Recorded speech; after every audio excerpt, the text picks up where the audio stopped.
mga baboy, mga hayop. Hindi mga baboy, mga hayop.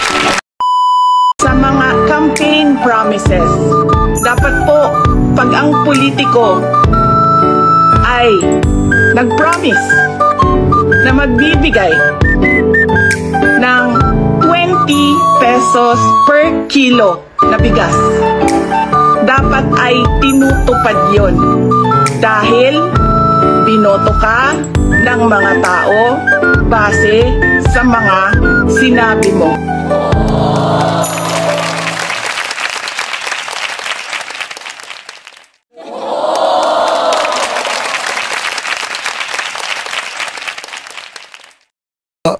Meanwhile, meron akong pagdududa na magbebenta sila ng 20 pesos per kilo na bigas pero hindi pang tao.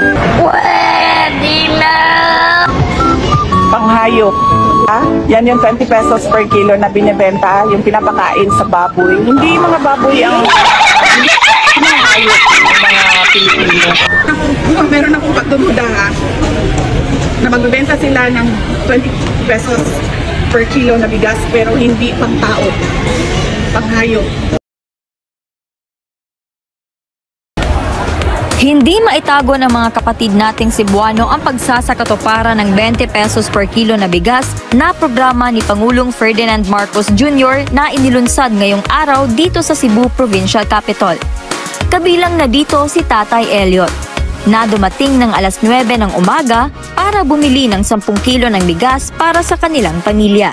Malaking tulong anya ang murang bigas dahil makakaipon tipid siya ng 300 piso sa pagbili ng 10 kilo ng bigas sa isang linggo. Bit-bit ang nabili, sinamahan namin si Tatay Elliot na agad umuwi sa kanilang bahay at nagsaing ng nabiling murang bigas.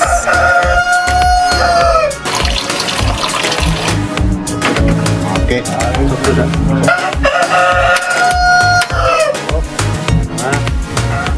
At nang maluto, isinama niya ito sa kanilang pananghalian.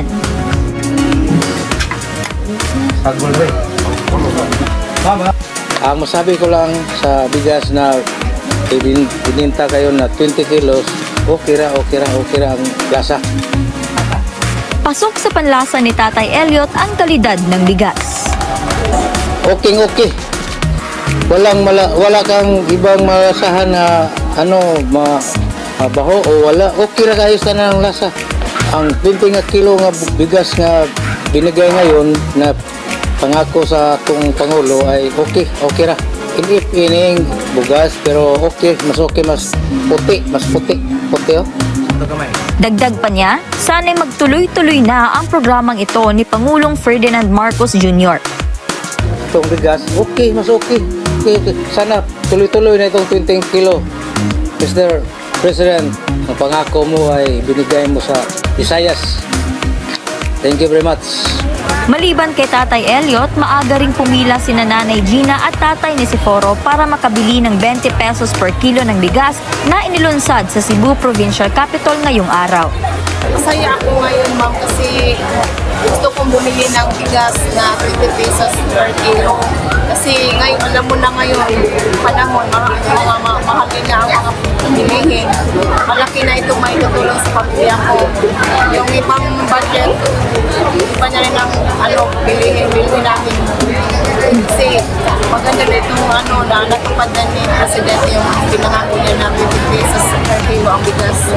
Samantala, dala ang kanyang walker, hindi mapigilang mapangiti ni Tatay Niceforo dahil sa wakas, natupad na raw ang pangako ng Pangulo na makakabili sila ng murang presyo ng bigas. Pumunta kami rito dahil mayroong bigas na tag-20 ang kilo. Bibili kami ng bigas. Tay, para sa inyo, ano po yung, gaano ba kahalaga yung programa na ito? Mahalaga ito dahil barato ang bigas. Yung mga mahirap, makabili ng bigas na barato.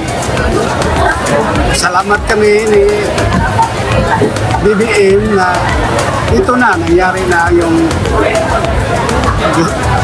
pangako niya. Pinangunahan ni Agriculture Secretary ang paglunsad sa 20 pesos per kilo na bigas dito sa Cebu na dinaluhan din ng iba't ibang kawani ng gobyerno mula sa Department of Agriculture, Cebu Provincial Government at ni Tourism Secretary Cristina Garcia Frasco. Mula sa PTV Cebu, Nino Oliverio para sa Balitang Pambansa.